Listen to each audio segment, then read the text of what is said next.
चर्चा गरम है। नमस्कार, आप देखना शुरू कर चुके हैं न्यूज फॉर नेशन। मैं हूं आपके साथ धीरेन्द्र और मेरे साथ है मेरे साथी सहयोगी प्रियदर्शन। चर्चा गरम है और किसी और बात की चर्चा गरम नहीं है। चर्चा गरम इस बात को लेकर है कि पहली बार बिहार में बीजेपी के हाथ में सत्ता की बागडोर आई है। हालांकि ये इस बागडोर का शुभारंभ पिछले महीने के 15 तारीख को ही हो गया था, लेकिन मंत्रिमंडल का विस्तार आज हुआ। और ये भाजपा के लिए कितना मायने रखता है, इसको आप इसी बात से समझ सकते हैं कि इस कार्यक्रम में शामिल होने के लिए प्रधानमंत्री नरेंद्र मोदी, गृह मंत्री अमित शाह, रक्षा मंत्री राजनाथ सिंह, पूर्व बीजेपी राष्ट्रीय अध्यक्ष जेपी नड्डा और वर्तमान बीजेपी राष्ट्रीय अध्यक्ष नितिन नवीन, गिरिराज सिंह सहित तमाम बड़े दिग्गज भाजपा के मंच पर मौजूद रहे। शपथ ग्रहण समारोह पटना के ऐतिहासिक गांधी मैदान में हुआ।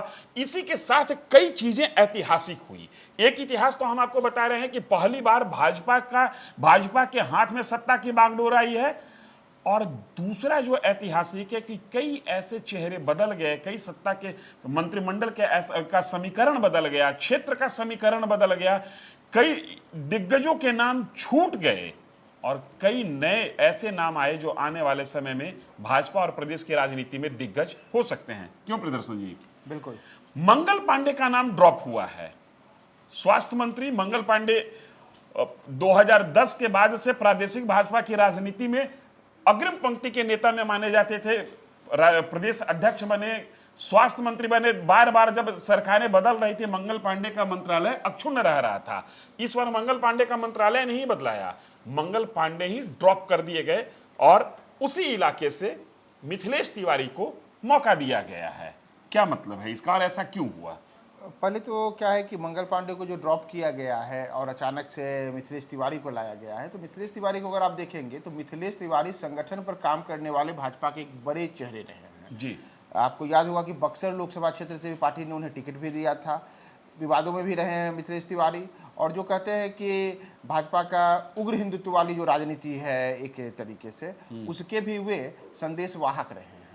तो भारतीय जनता पार्टी ने बक्सर से हारने के बाद इनको विधानसभा के लिए बैकुंठपुर से फिर टिकट दिया और बैकुंठपुर से गोपालगंज के बैकुंठपुर विधानसभा क्षेत्र से वे जीत हासिल किए।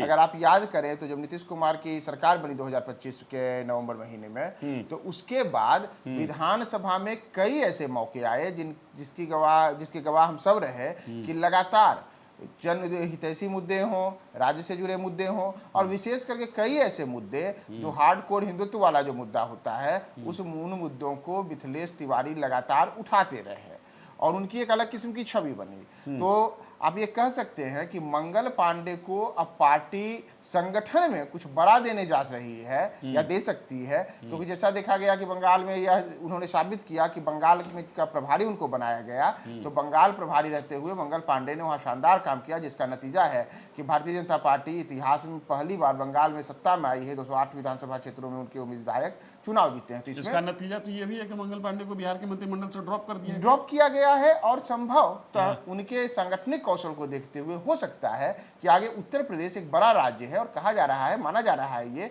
कि उत्तर प्रदेश में मंगल पांडे को संगठनात्मक तौर पर काम करने के लिए ले जाया जाए। आज एक मंच की बात ही आप देखिए तो मंगल पांडे मंच पर ही मौजूद थे, और उस दौरान अमित शाह जब आए तो बाकायदा काफी गर्मजोशी के साथ हंसते मुस्कुराते हुए मंगल पांडे के गले मिले थे। तो मंगल पांडे को लेकर के हो सकता है कुछ बड़ी सही बात है। संगठन के मामले में मंगल पांडे उम्दा साबित हुए हैं। इसके पहले उत्तरांचल का भी इनको जिम्मेदारी भी इनको दी गई थी। संभवतः ये हिमाचल की जिम्मेदारी ये कई राज्यों में अलग अलग समय में देख चुके हैं। जैसे अभी नितिन नवीन जो राष्ट्रीय अध्यक्ष हैं, वो पहले छत्तीसगढ़ के प्रभारी रहे थे। इसी तरीके से अगर याद कीजिए तो 2021 के चुनाव के दौरान बंगाल में कैलाश विजयवर्गीय जो मध्य प्रदेश के नेता हैं, वो वहां पर रहे और काफी उन्होंने तामझाम धूम धड़ाका खूब किया। लेकिन नतीजा क्या हुआ था? नतीजा हुआ था कि भाजपा तमाम तरीके के बाद भी सत्ता में नहीं आ पाई। इस बार बिना कुछ किए हो हंगामा किए हुए मंगल पांडे ने जमीन पर बंगाल में काम किया, संगठन को कैसे सशक्त किया जाता है, लोगों को जोड़ा जाता है, उसमें उन्होंने जो भूमिका दिखाई उसका असर हुआ। सम्राट चौधरी की सत्तानशी होने के बाद और पश्चिम बंगाल का चुनावी परिणाम आने के बाद गंगोत्री से गंगा सागर तक भगवा का झंडा लहरा रहा है।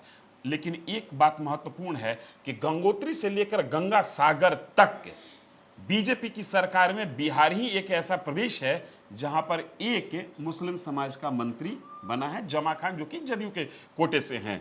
पूरी मंत्रिमंडल की बात करें तो 9 ओबीसी हैं, 9 ईबीसी हैं, एक्सट्रीम बैकवर्ड कम्युनिटी से, 9 जनरल, 7 दलित और 1 मुस्लिम मंत्री हैं। यह सामाजिक समीकरण है सम्राट मंत्रिमंडल का।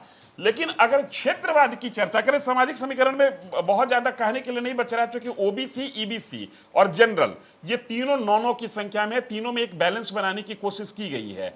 लेकिन क्षेत्रवाद की अगर चर्चा करें तो भागलपुर या जो अंग का क्षेत्र है उसका प्रभाव इस मंत्रिमंडल पर ज्यादा दिखता है और मगध शाहबाद के क्षेत्र का प्रभाव कम दिखता है। ऐसा क्यों? ये आप कह सकते हैं कि जो अन्य दल हैं, जो गठबंधन में, आप ये भी तो देखेंगे ना कि जो अलग अलग अन्य दलों के नेता हैं उनको भी मौका दिया गया है।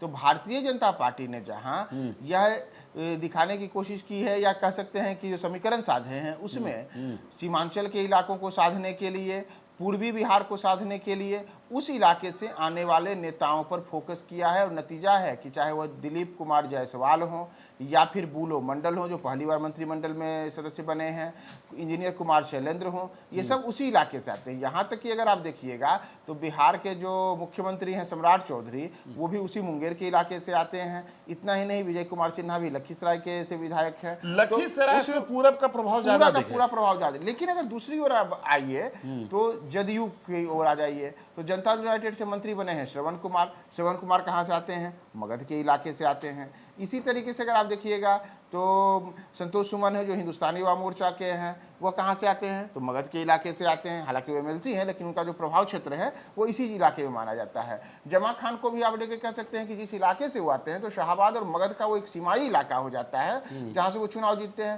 तो समीकरणों को साधने में भारतीय जनता पार्टी ने अपने उस क्षेत्र के नेताओं को थोड़ी ज्यादा तरजीह दी है और इस क्षेत्र के जो मगध वाले इलाके हैं उन इलाकों में जदयू और जो उनके अन्य संगठन जो सहयोगी दल हैं उनके नेताओं को मौका मिला है। तकरीबन 1/4 मंत्री जो हैं वो पहली बार मंत्रिमंडल का सदस्य बने हैं।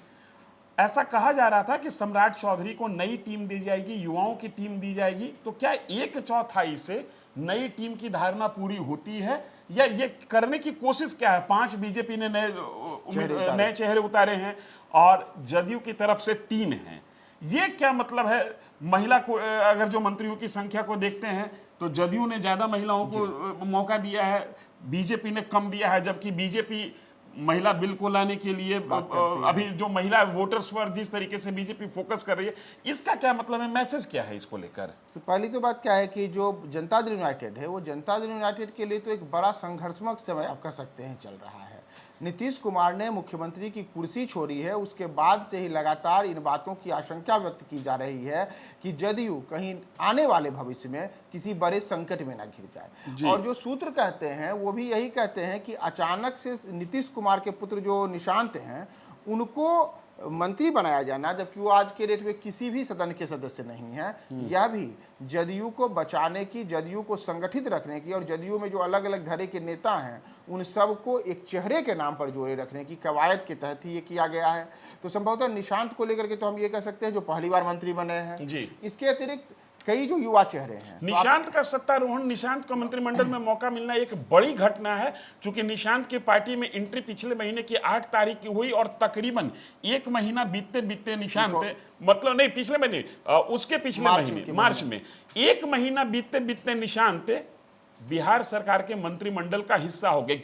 कितना तेजी से निशांत का कद बढ़ाने की कोशिश हो रही है इसको समझा जा सकता है। अभी वो संभावना एक चीज और है कि जो निशांत को लेकर था, देखिए नीतीश कुमार शुरू से ही परिवारवादी राजनीति के विरोधी रहे हैं, खिलाफ रहे वो लगातार इस चीज को लेकर के वंशवादी राजनीति के खिलाफ लालू यादव हो या अन्य लोग हो उनके के पर मुखर रहे हैं। लेकिन आप देखिए कितनी सुनियोजित तरीके से रणनीति के तहत बिल्कुल आसानी से, जहां से कोई आवाज नहीं उठी कि वंशवादी राजनीति, परिवारवादी राजनीति के नीतीश कुमार भी उसी कतार में खड़े हो रहे हैं और बिल्कुल आसानी से निशांत की एंट्री हो जाती है। तो आप कह सकते हैं कि नीतीश कुमार को जो चाणक्य की भूमिका में कहा जाता है, तो उन्होंने यहां भी साबित किया है कि अपने बेटे को कैसे सियासी एंट्री दिलाई, मंत्री भी बना दिए। और मंत्री भी कब बनाए? मंत्रिमंडल विस्तार में, जबकि कहा जाता था कि उप मुख्यमंत्री बनेगा और ना जाने क्या क्या बातें हो रही थी। तो ये सब कह सकते हैं रणनीति का हिस्सा है। और जो आपने कहा ना कि कई नए मंत्री बने हैं, तो इस बार का जो मंत्रिमंडल विस्तार हुआ है उसमें वंशवाद की कई कहानियां हैं, और उन वंशवादी कहानियों में कई जो चेहरे हैं उसमें आप देखिएगा, जैसे हमने भी निशांत की बात की, इसके अतिरिक्त आप ले लीजिए दीपक प्रकाश की बात कीजिए, तो दीपक प्रकाश भी उसी वंशवादी जो बगीचा है उसी से निकल करके आए हैं।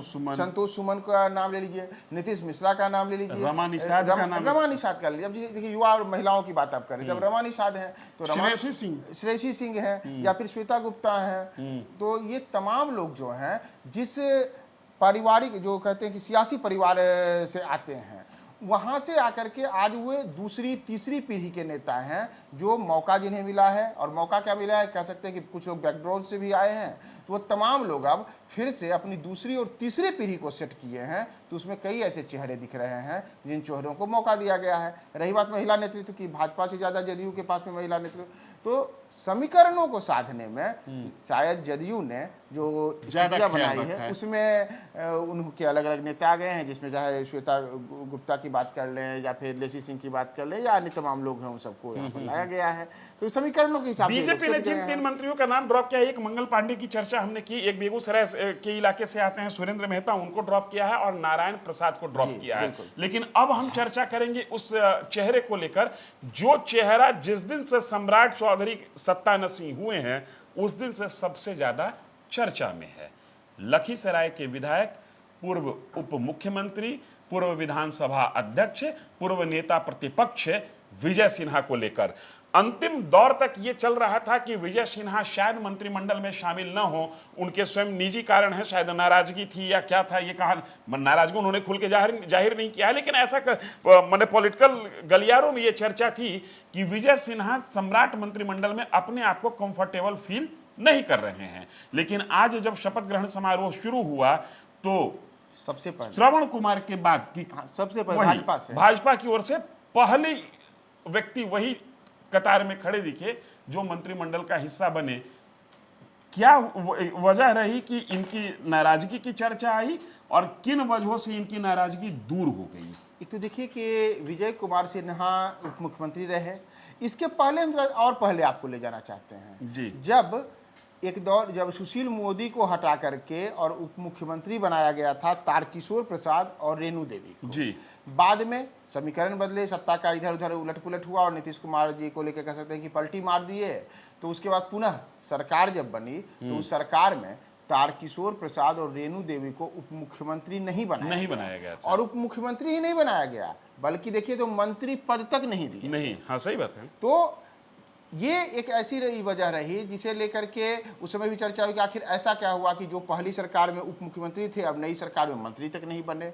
वहीं अब अगर हम विजय कुमार सिन्हा को लेकर के आते हैं तो विजय कुमार सिन्हा स्वयं तो लगातार वो मुखर रहे ही हैं, और जैसे अब देखिए नाराजगी की आपने बात की, आपको याद होगा कि जब सम्राट चौधरी को मुख्यमंत्री बनाने को लेकर के प्रस्ताव विधायक दल के नेता चुनने की बात आई थी, तो उसके बाद विजय कुमार सिन्हा ने सीधे तौर पे कहा था कि मैंने अपने कमांडर का आदेश का पालन किया है, और संभवतः कमांडर के आदेश के पालन करने वाला जो उनका वक्तव्य था यह केवल विजय कुमार सिन्हा का नहीं था, बल्कि भारतीय जनता पार्टी के उन तमाम नेताओं का था जो पिछले 30 से 40 वर्षों में बिहार में भाजपा को मजबूत करने में लगे थे। लेकिन ऐसा ही एक वक्तव्य और आया था, मैं आपको याद दिलाऊं, जब महाराष्ट्र में प्रायोगिक राजनीति चल रही थी और एकनाथ शिंदे के नेतृत्व में बीजेपी ने सरकार बनाना स्वीकार किया था, और देवेंद्र फडणवीस जो कि मंत्रिमंडल का हिस्सा नहीं बनना चाहते थे लेकिन पार्टी के शीर्ष नेतृत्व के आदेश पर उप मुख्यमंत्री बने, तो उन्होंने भी यही कहा था कि मैं अपने कमांडर का या शीर्ष नेतृत्व के आदेश को स्वीकार कर रहा हूं। दूसरी बात आई है, जैसे देखिए तारकिशोर प्रसाद और रेणु देवी का हमने इसलिए उदाहरण दिया कि उनको तो मौका नहीं दिया पार्टी ने। इसके पीछे की एक बड़ी वजह यह भी मानी गई कि तारकिशोर प्रसाद और रेणु देवी उस दौर में या आज के दौर में भी भारतीय जनता पार्टी के उस किस्म के चेहरे के रूप में खुद को नहीं साबित कर पाए जो मास वोटरों के बीच में अपनी कोई विशेष छवि बना पाए।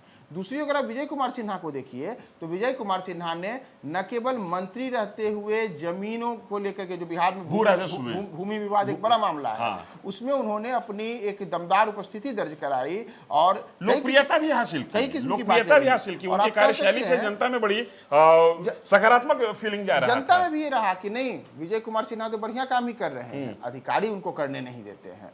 इसका परिणाम यह है कि विजय कुमार सिन्हा बेहतर तरीके से तमाम चीजें रही। उसके बाद उनकी जाति पर भी आपको आना ही पड़ेगा। भारतीय जनता पार्टी आज बिहार में सत्ता की कुर्सी तक अगर पहुंची है तो इसमें यह कहने से गुरेज नहीं होना चाहिए कि जिन जातियों ने भाजपा को मजबूत करने में बिहार में सबसे अहम योगदान निभाया उसमें भूमिहार जाति काफी अग्रणी रही, राजपूत जाति अग्रणी रही, कायस्थ अग्रणी रहे, ब्राह्मण अग्रणी रहे। इसके अतिरिक्त चलते चलते जो कह सकते हैं कि नदी की धार में फिर कई जातियां आती गई और जाति की राजनीति बिहार में होते रही है, तो उसमें तमाम जातियों ने आज भाजपा का साथ दिया है। लेकिन शुरुआत जिन लोगों ने की उसमें बिहार में जैसे कैलाशपति मिश्र ही इनके एक बड़े नेता हुआ करते थे, वो भारतीय इसी जाति से आते हैं। तो ऐसे शहर से निकालकर बिहार में गांव तक बीजेपी को ले जाने में जो भूमिका भूमिहारों और राजपूतों ने अदा की, जो भूमिका ब्राह्मणों ने अदा की, वो भूमिका दूसरी किसी जाति ने अदा नहीं की और इनकी भूमिका के उपरांत ही दूसरी जाति फिर जुटते चले गए। विजय कुमार सिन्हा आप कह सकते हैं कि वो जो प्रतीक कहते हैं तो उनके उसके प्रतीक बने भूमिहारों को लेकर के। आप आज सोशल मीडिया का दौर है, सोशल मीडिया पर कई बातें जो होती हैं उसका व्यापक असर पड़ता है। तो जैसे आपको याद होगा कि इनको मुख्यमंत्री नहीं बनाया गया, इन्होंने कहा कमांडर के आदेश का पालन किया, तो उस पर के बाद बड़े स्तर पर भारतीय जनता पार्टी को लेकर के सवर्णों ने जो अपनी नाराजगी व्यक्त की, उसमें चाहे भूमिहार हो या राजपूत, ब्राह्मण हो या कायस्थ, उन सब ने कहा कि नहीं, विजय कुमार सिन्हा के साथ अन्याय हुआ है। तो पूरे मंत्रिमंडल के अगर सामाजिक समीकरण को देखें और थोड़ा सा और खोल के चलें तो 3 भूमिहार जाति से मंत्री बने हैं, 4 राजपूत जाति से मंत्री बने हैं, 2 ब्राह्मण वर्ग से मंत्री बने हैं और दोनों भाजपा से हैं। बाकी का पूरा कोटा जो है वो ओबीसी, ईबीसी और 1 मंत्री मुस्लिम समाज से है। जिन नए लोगों को मौका दिया है बीजेपी ने, उनका नाम है केदार गुप्ता, मिथिलेश तिवारी, रामचंद्र प्रसाद, नंदकिशोर राम और शैलेंद्र कुमार। इसमें भी अगर जो हम देखते हैं तो इसमें हमें जो नजर आ रहा है कि एक जो है वो माने फॉरवर्ड जनरल कम्युनिटी से आते हैं और बाकी जो हैं वो नहीं, इसमें 2 जैसे हो जाते हैं, मिथिलेश तिवारी ब्राह्मण हो जाते हैं, कुमार शैलेंद्र जो हैं, कुमार शैलेंद्र दो जनरल कम्युनिटी से और 3 जो हैं वो ओबीसी कम्युनिटी से आते हैं। जेडीयू ने जो 3 नए चेहरों को मैदान में उतारा है उसमें निशांत कुमार, श्वेता गुप्ता और बुलो मंडल, ये तीनों ओबीसी समाज से आते हैं। कुल मिलाकर आज की कथा ये रही, आज का चर्चा गरम ये रहा कि सम्राट मंत्रिमंडल का गठन हो चुका है और शाम तक, देर रात तक या मैक्सिमम कल सुबह तक सम्राट मंत्रिमंडल में किस मंत्री के हिस्से कौन सा विभाग होगा ये तस्वीर भी साफ हो जाएगी। और अब जो साफ होना बाकी है वो ये है कि सम्राट चौधरी की सरकार जनता की अपेक्षा पर कितना खरा उतरती है, क्योंकि अटक से लेकर कटक तक और गंगोत्री से लेकर गंगा सागर तक आज भगवा लहरा रहा है। अब चुनौती भगवा वर्सेस भगवा की है कि किसका झंडा ज्यादा बुलंदी से ऊपर की ओर चढ़ता हुआ दिखता है। आज के चर्चा गरम में है बात इतनी ही। बाकी हम देश दुनिया की तमाम खबरों पर नजर बनाए हुए हैं। आप नजर बनाए रखिए न्यूज़ फॉर नेशन पर। धन्यवाद।